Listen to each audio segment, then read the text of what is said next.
آج شادی کو یا تو سزا بنا دیا گیا ہے یا کاروبار بنا دیا گیا ہے. بچی نے پیپر دیے، نمبر ٹھیک نہیں آئے، نکاح کر دو. افیئر کوئی سامنے آ گیا، نکاح کر دو. بچہ نشئی ہو گیا، نکاح کر دو. بچہ سیریس نہیں ہو رہا، ذمہ داری ڈل جائے گی، نکاح کر دو. اور جس پیارے رشتے کی بنیاد آپ سزا کے کانسیپٹ پر ڈال رہے ہیں، اس سے کیا ملے گا اس کو؟ اور جو عمل بطور سزا دیا جائے نا، یاد رکھنا اس سے کبھی محبت نہیں ہوتی، اس کی حقیقت کا پتہ نہیں چلتا. اور یہ بیٹی ہے، لڑکی ہے، کوئی ریہیبلیٹیشن سینٹر تو نہیں ہے، ادارہ ہے بحالی معذوراں جہاں پر معذور لوگوں کی پرورش کی جاتی ہے. یہ بیٹی ہے کسی کی. آپ کے نشئی اور آوارہ گرد بچے کی بحالی کا ادارہ نہیں ہے، وہ اس کے جذبات ہیں، اس کے ارمان ہیں، اس کے بھی گولز ہیں. اس کو پارٹنر چاہیے تھا، آپ نے اس کو پروجیکٹ دے دیا ہے. اتنا مشکل.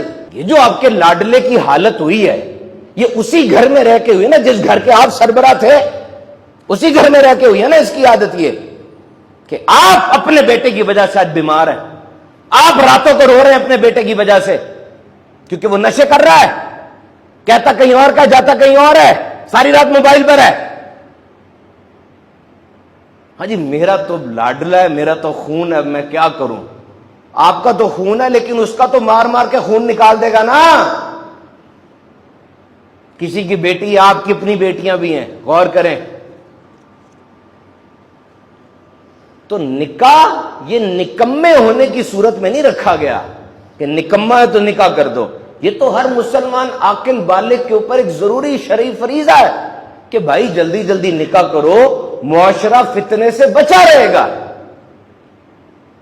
اور اگر اس اہم شرعی فریضے سے کھلواڑ کیا گیا تو اس کے فوائد کیسے حاصل ہوں گے؟ زوجین آپس میں ایک دوسرے کے لیے لباس کیسے بنیں گے؟ نہ پسند پوچھی، نہ کچھ کیا، بس بچپن کی منگ تھی، نکاح کر کے پیچھے بیٹھ کے آبزرو کر رہے ہیں. اب چل جائے گا چل جائے گا، بات کر رہے ہیں ایک دوسرے سے، ہوٹل گئے ہوئے، نتھیا گلی گئے ہوئے، چل جائے گا چل جائے گا. کیا ہو رہا ہے یہ؟ What is happening? اور یہ جو ٹرینڈ شروع کیا آج کل کہ شادی کی عمر نکل گئی، بڑھاپے کے قریب پہنچ کے نکاح ہو رہا ہے. وجہ کیریئر، ڈگری، پیسہ. یہ کس نے سکھا دیا کہ یہ لیول بنے ہوئے ہیں؟ کیریئر، گاڑی، ڈگری، پیسہ، اب شادی.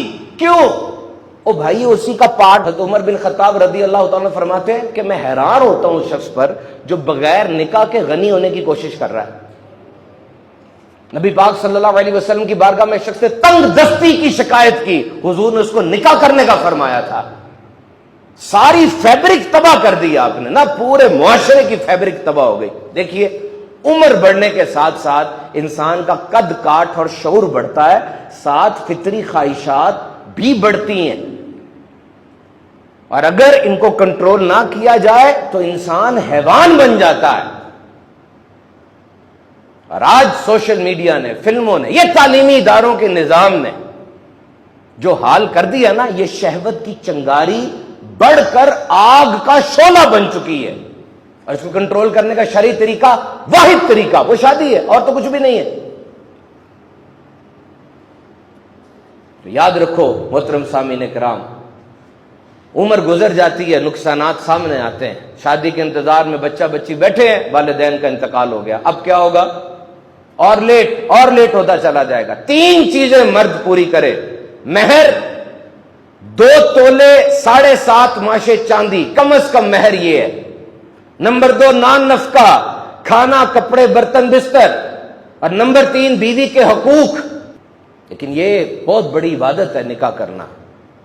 کئی صالحین، بلکہ نکاح یہ چونکہ افزائش نسل کی وجہ ہے، تو یہ صالحین، عابدین، اتنے بڑے بڑے نیک لوگ نکاح کی وجہ سے دنیا میں آئے. صرف 2 بندوں کے درمیان رشتہ نہیں ہوتا نکاح، بلکہ 2 خاندانوں کے درمیان رشتہ ہوتا ہے. کئی نئے رشتے بنتے ہیں نکاح کی وجہ سے، ساس سسر، نند بھاوج. اور جب بچے پیدا ہوتے ہیں تو اور رشتے بنتے ہیں، کوئی چاچا بن رہا ہے، کوئی ماما بن رہا ہے، اور کزنز کی تو لائن لگ جاتی ہے. تو نکاح کو، غور سے سننا، نکاح کو ایوارڈ کی صورت میں لیں. اللہ کا ایک چھپا ہوا خزانہ ہے، اس کو حاصل کرو اور پھر اس سے نفع اٹھاؤ، اس کی حفاظت کرو اور اللہ کی رضامندی کا سبب بناؤ نکاح کو. نفع کیسے اٹھاؤ؟ جو تمہیں خوشی ہوگی نکاح کر کے. اور حفاظت کیسے کرو؟ فرائض واجبات ان کو پڑھو. تو محترم سامعین کرام، نکاح کو آسان بنائیے، نکاح کو آسان بنائیے. آگے بڑھ کر اس چیز میں اپنا کردار ادا کیجیے.